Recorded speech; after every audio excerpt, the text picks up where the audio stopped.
A former Spider-Man is a little bit disappointed that he was not invited to the multiverse Spidey party that we had in Spider-Man No Way Home. So let's talk about this whole idea and would it have even worked, or would anybody even care?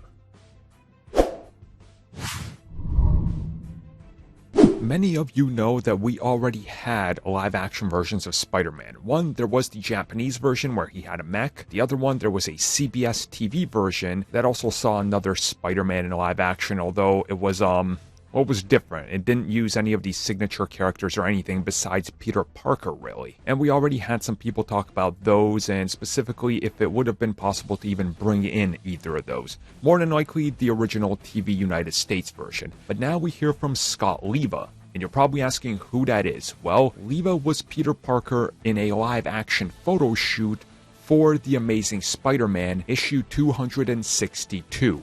And he says that he was hoping that he would get approached to appear in the film.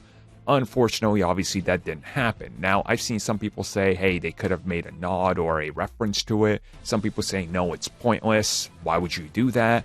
And again, I'm kind of going with that one. Not that I think, that he's like bad or anything, or I hate that idea or anything like that. I just think it would have been out of place. I mean, this was a film about multiple villains from the multiverse and then the other Peter Parkers.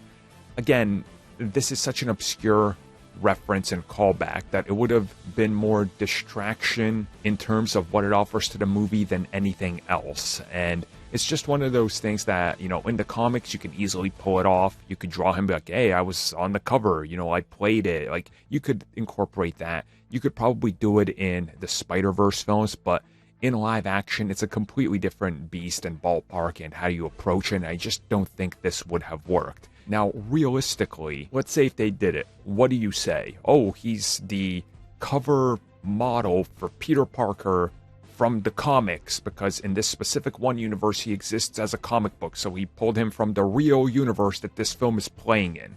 What?